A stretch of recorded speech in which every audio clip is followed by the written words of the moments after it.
తాకట్లో ఉన్న మీ బంగారాన్ని విడిపించి ఆ రోజు ఆన్లైన్ రేటుకి కొంటాం. Sharma gold company. నమస్కారం, నేను గీతాంజలి. ముందుగా కుర్తాళం శ్రీ సిద్ధేశ్వరి పీఠాధిపతులు, నడిచే దైవం జగద్గురువులు శ్రీ శ్రీ శ్రీ సిద్ధేశ్వరానంద భారతి మహాస్వాముల వారి పాద పద్మములకు నమస్కారములు తెలియచేసుకుంటూ కార్యక్రమాన్ని ప్రారంభిద్దాం. నారీ ఏవ నారాయణి అన్న సూత్రంతో తిరుపతిలోని రాయల చెరువు దగ్గర శ్రీపీఠాన్ని స్థాపించి ఎంతో మంది భక్తులకు ఉచితంగా మంత్రోపదేశం చేసి వారి సమస్యలకు పరిష్కారాన్ని తెలియచేస్తూ జపం, హోమం, ధ్యానం ద్వారా భక్తులను ధర్మ మార్గంలో నడిపిస్తూ వారికి కార్యసిద్ధిని కలుగు చేస్తూ ఉన్నారు మంత్ర మహేశ్వరి శ్రీశక్తి పీఠాధీశ్వరి మాతాజీ రమ్యానంద భారతి మహాస్వామిని వారు. వారితో సంభాషించే అద్భుతమైన అవకాశం దక్కింది. ఇదొక అదృష్టంగా భావిస్తూ మనకున్నటువంటి సందేహాలను నివృత్తి చేసుకుందాం. మా నమస్కారం. మీ చరణాలకు నమస్కారాలు తెలియజేస్తున్నాను. చాలా సంతోషం మిమ్మల్ని కలవటం. ఈ సందర్భంగా మీ విలువైన సమయాన్ని మా కోసం కేటాయించినందుకు ధన్యవాదాలు తెలియజేస్తూ ప్రారంభిస్తానమ్మా. మీ జీవితంలో ఎన్నో అనుభవాలు ఉండుంటాయి. ఏదన్నా ఒక్క సంఘటన ఇక మీ హృదయం ద్రవించింది, ఇంకా ఇలా కూడా అమ్మవారు కరుణిస్తారా భక్తుల్ని అని మీ కళ్ళ వెంబట నీళ్లు వచ్చినటువంటి సందర్భం ఏదన్నా ఉందా? చాలా సందర్భాలు ఉన్నాయి. అయితే నాకు సంబంధించిందే నేను ఒకటి చెప్తాను. ఇందాక మీరు ఒకటి అడిగారు, ఏంటంటే ఈ ట్రాన్స్ఫర్మేషన్ నా లైఫ్లో ఎట్లా జరిగింది, ఒక ఎంబీబీఎస్ డాక్టర్ అయ్యుండి ఇలా ఎలా రావటం జరిగింది అనేటువంటి అడిగారు. నేను కుర్తాళంకి వెళ్ళిన తర్వాత కాలభైరవ స్వామి దర్శనం కలిగింది. ఎవరు నమ్ముతారు? 4 గోడల మధ్య నాకు కలిగింది, స్వామికి మంత్రం చెప్పారంటే మేము 30 ఏళ్ల నుంచి చేస్తున్నాం, మాకు కనిపించింది నీకు కనిపిస్తాడా, అదేదో భ్రమ అనేవాళ్ళు ఉంటారు, అనుకునేవాళ్ళు ఉంటారు, బయటకు అనలేకపోయినా.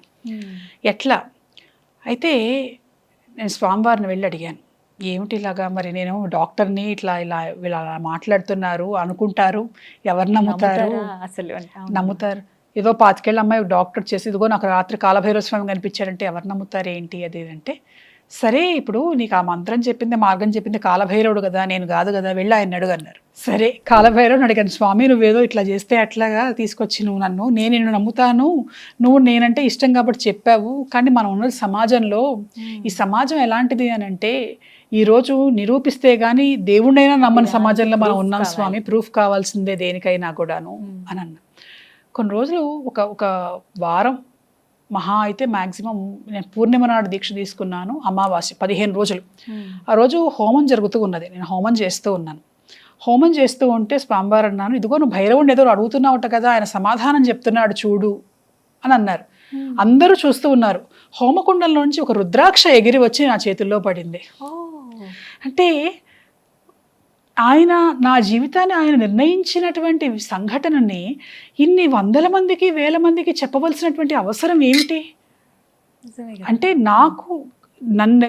నేను బాధపడుతున్నాను, మనసులో ఉన్న ప్రశ్న, నా మనసులో ఉన్నటువంటి ప్రశ్నకు సమాధానం. సమాజంలో ఇదిగో నేను అవసరమైనప్పుడు నేను వస్తాను, నేను ఇదిగో ఇలాంటి మహిమలు కూడా నేను చేస్తాను, నేను ఇలాంటి వాళ్ళని ఎంచుకున్నాను అని చెప్పి ఆయన వచ్చి ఎవరికి సమాధానం చెప్పాలి?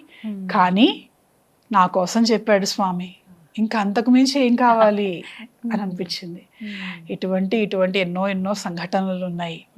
బాగా బాధ అనిపించినవి ఉన్నాయమ్మా మీకు జీవితంలో? అంటే ఎటువంటి బాధ? మీరు భక్తుల్ని చూసే కావచ్చు, ఇలా జరుగుతాయా? ఇందాక చెప్పినటువంటి సంఘటనలు, నేను బాధపడ్డటువంటివి ఆడవాళ్ళ విషయంలో కొన్ని విన్నప్పుడు, ముఖ్యంగా ఏంటంటే మంత్ర మార్గాన్ని కూడా ఇట్లా ఉపయోగించి స్త్రీ దేవతను భావించి పూజించేటువంటి ఈ సంప్రదాయంలో స్త్రీలను ఈ రకంగా కూడా బ్లాక్మెయిల్ చేసేటువంటి మనస్తత్వం కలిగిన వాళ్ళు ఉన్నారే అంటే డబుల్ ఎడ్జెడ్ నైఫ్ లాగా దానికి కూడా 2 వైపులు ఉంటే ఇది వైపును ఉపయోగించి చేస్తున్నారే, భయపెడుతున్నారే అని చాలా బాధ కలిగింది.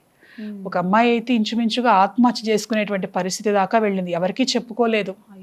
ప్రయోగం చేస్తున్నాడు, ఇదిగో రేపు ఇదైపోతుంది, ఎల్లుండి ఇదైపోతుంది, మీ అమ్మ ఇదైపోతుంది, మీ నాన్న ఇట్లా అయిపోతాడు, నువ్వు నాకు ఇలా చెయ్యి, నేను చెప్పినట్టు విను, లేకపోతే ఈ మంత్రం వేస్తాను, ఆ తంత్రం వేస్తాను అని చెప్పి భయపడి ఏమీ చేయలేని స్థితిలో వచ్చినప్పుడు పరిష్కారం అయింది. ఆ అమ్మాయి చక్కగా నిలబడింది, జరిగింది. అలాగే ఇంకొక డాక్టర్ విషయంలో జరిగింది ఇట్లాంటి కొన్ని సంఘటనలు. అవి చూసినప్పుడు చాలా కష్టం కలుగుతూ ఉంటుంది నాకు, ఏమిటి ఇట్లా కూడా జరుగుతున్నదా? ఒక పర్సనల్ క్వశ్చన్, మీతో పాటు చదువుకున్నవారు మీ స్నేహితులు ఎవరైనా ఇప్పుడు మాట్లాడతారా ఆ, మీతో? మాట్లాడుతుంటారు. ఏమని వాళ్ళకు అడుగుతారు వచ్చినటువంటి ఇబ్బందులు, వాళ్ళకు వచ్చినటువంటి కష్టాలు మాట్లాడుతుంటారు. వాళ్ళ కోసం ఇక్కడ హోమాలు చేసినటువంటి సందర్భాలు, వాళ్ళ కష్టాలు తొలగించినటువంటి సందర్భాలు చాలా చాలా చాలా ఆశ్చర్యపోవటం. అయితే నన్ను వీళ్ళెవరూ కూడాను ఈ ట్రాన్స్ఫర్మేషన్ ఎట్లా అయిందనేటువంటిది అడగలేదు. వాళ్ళకు వచ్చినటువంటి ప్రాబ్లమ్స్ చెప్పటాలు, చేయటాలు, చిన్నప్పటి నుంచి నాతో పాటు కలిసి చదువుకున్నటువంటి వాళ్ళు, నా పూర్వాశ్రమం బంధువులు, వాళ్ళకున్నటువంటి ఇబ్బందులు, కష్టాలు, అలాగే వాళ్ళ సాధనలో ముందుకు వెళ్ళటానికి కావాల్సినటువంటి మార్గాలు, ఇవన్నీ అడగటం, చేయటం అనేటువంటిది ఉన్నది. మీకేమనిపిస్తుంది వారు మాట్లాడినప్పుడు? అంటే పెద్దగా ఏం అనిపించదు, అన్ని త్యజించేశారు కాబట్టి పెద్దగా అనిపించదు. కానీ ఒక మాట మాత్రం అనుకుంటూ ఉంటాను. నేను ఇప్పుడు అనుకునేది ఏంటంటే, నేను మెడిసిన్ చేస్తుంటే, డాక్టర్ అయి ఉంటే కొంతవరకు మాత్రమే పరిమితమై ఉండేదాన్ని. ఇప్పుడు అపరిమితమైనటువంటి సేవను చేయగలిగినటువంటి శక్తి అమ్మవారు ఇచ్చింది. అదైతే అనుగ్రహం. అది స్పిరిచువల్ మెడిసిన్ లోకి దింపేసింది అమ్మవారు అనుకుంటుంటూ ఉంటాను నేను. కరెక్ట్ మాట. మెడికల్ లాంగ్వేజ్ లో అంతే అంతే. అమ్మగారు ఏమని అంటారు సంభాషణలు ఎప్పుడైనా? అమ్మ పెద్దగా అంటే ఆమెకు అనుభవాలు ఉన్నాయి కొన్ని, కాబట్టి ఆవిడ రాసింది. ఊహించారా అసలు? ఊహించలేదు ఆమె. నేను మళ్ళీ నన్ను నార్మల్ లైఫ్ లోకి తీసుకొస్తాను అని ఆవిడ ఛాలెంజ్ కూడా చేసింది. కాబట్టి అంటే సహజం, అందులో అసహజం ఏం లేదు. ఏ తల్లైనా ఉంటుంది. కానీ ఆమె కూడా ఏంటంటే, అమ్మవారి దర్శనాలు కలగటం వల్ల, ఇలా నా విషయంలో జరుగుతున్నటువంటి, అమ్మవారు చేయిస్తున్నటువంటి కొన్ని మహిమల వల్ల, వీటన్నిటి వల్ల చూడటం వల్ల ఆమె కూడా పూర్తిగా అంగీకరించడం జరిగింది. ఎందుకంటే తల్లి అంగీకరించకుండా సన్యాసం తీసుకోవటానికి లేదు శంకర సంప్రదాయంలో. మరి ఆదిశంకరాచార్యుల వారు అమ్మ అనుగ్రహిస్తేనే, అనుమతిస్తేనే వారు సన్యాసం తీసుకోగలిగారు. ఇక్కడైనా అంతే, తల్లి ఆశీర్వాదం ఉంది ఎప్పుడు మీ వెంటనే ఉంది. అమ్మ ఏ రూపంలో ఉన్నా అంతే. ఇక్కడ ఉన్న విగ్రహ రూపంలో ఉన్నా ఆవేశంగా ఉన్నట్టే. అవును, కన్న తల్లైనా అలా ఉన్నట్టే. వారి ఆశీర్వాదాలు ఎప్పుడు ఉండాలమ్మా. అందుకే ఇందాక మీరు అన్నారు, అమ్మవారి రూపాల్లో అత్యంత కరుణ కలిగినటువంటి రూపం అమ్మే. ఎవరి అమ్మ అడగాలనుకున్నాను మళ్ళీ అమ్మ, ఎవరి అమ్మ అంతకు మించి కరుణ కలిగినటువంటి రూపం మరొకటి ఉంటుందా? మరి రౌద్రమైన రూపం ఏది? రౌద్రమైనటువంటి రూపం కూడా అమ్మే. కోపం వచ్చినప్పుడు మనం చూసేది అమ్మేనే కదా. కోపం వస్తే ఎలా ఉంటుంది, భయం ఏది మనకి. అయితే ఆ దేవతలకు దగ్గరకు వచ్చేటప్పటికి దుర్గా, చండి, వీళ్ళందరినీ కూడాను కొంచెం తీవ్రమైనటువంటి దేవతలుగా చెప్పారు. అంటే వాళ్ళలో సాత్విక రూపాలు ఉన్నప్పటికీ కూడా ప్రత్యంగిర, కిరాతవారాహి, ధూమ్రవారాహి, అసురి దుర్గా, అలాగే మనకి కాళిలో మహాకాళి, ఉగ్రకాళి, ప్రచండ చండి అంటాం చిన్నమస్తా దేవతని, శిరస్సును చేతిలో పట్టుకున్నటువంటి దేవత, త్రిపుర భైరవి, వీళ్ళందరినీ కూడా తీవ్ర దేవతలుగా చెబుతారు. కానీ వాళ్ళు సాధన చేసేటువంటి సాధకులకు అలా కనిపించదు. అమ్మవారు ప్రేమగా దిగొస్తుంది. ఎప్పుడు రౌద్ర రూపం తీసుకుంటుంది అమ్మవారు అంటే, అధర్మం పెంపొందినప్పుడు, అధర్మం పెచ్చురినప్పుడు, ఆ అధర్మం చేస్తున్నటువంటి వాళ్ళని శిక్షించటం కోసం. ఇప్పుడు రాక్షసులు భయపడాలంటే వాళ్ళకంటే భయంకరంగా ఉంటే తప్ప భయపడదు. అందుకని ఆమె తీవ్ర రూపాలు ధరించింది అంతే. భక్తులకు ఎప్పుడూ ఆమె ప్రసన్నమైన దేవతే, శాంతి స్వరూపమే. అమ్మవారికి ఏమంటే బాగా ఇష్టం అమ్మ?